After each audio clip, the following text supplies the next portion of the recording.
for checking out my channel. Right now I got a quick editorial for you on how to do the basic jump. This is really great for any beginners or people that have no idea what they're doing. I got some good starting tips for you that will get you jumping in no time. So check me out.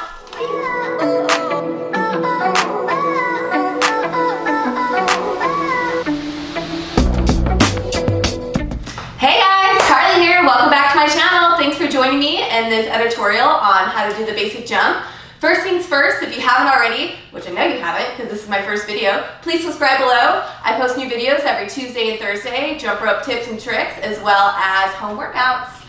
So check me out then. All right, let's get started. So what you want to do is grab your jump rope. All right, we want to first make sure that it is the correct length for you. If it's too long or too short, you're going to trip over it.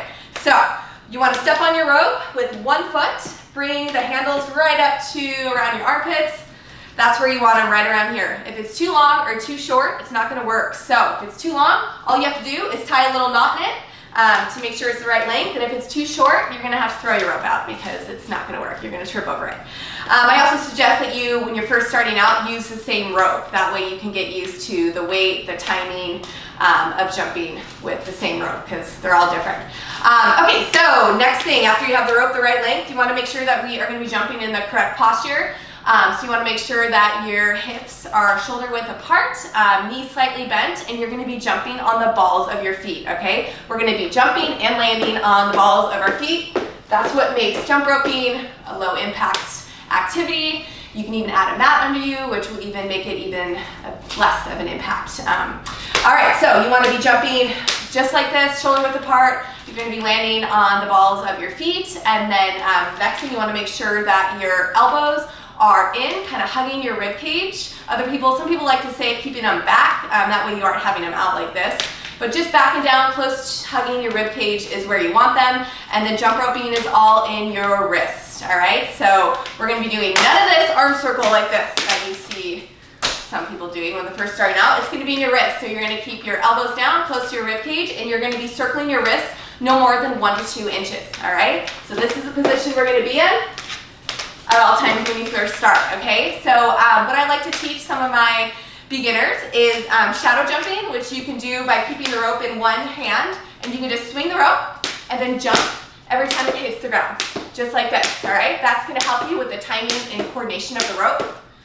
So you wanna do that as many times as you can. I don't know, maybe for like a minute or so, just so you can get used to the timing. And if you got that down, another good thing I like to do is have people start with their rope in the back and get in the right position as if you're gonna jump rope, and just get used to swinging it over your head and catching it under your toes.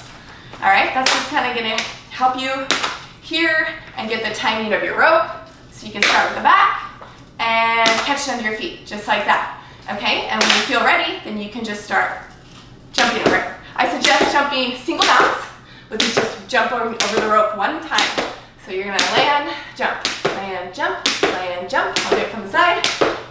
Land, jump, just like that. All right, so just go easy on yourself. It takes practice to get the timing and rhythm, but once you do that, you'll really start seeing the benefits and having a lot of fun with it. So thank you for checking out my tutorial. Please subscribe below and leave any comments if there's anything else you'd like to learn. Again, I post new videos every Tuesday and Thursday, and thank you for joining me.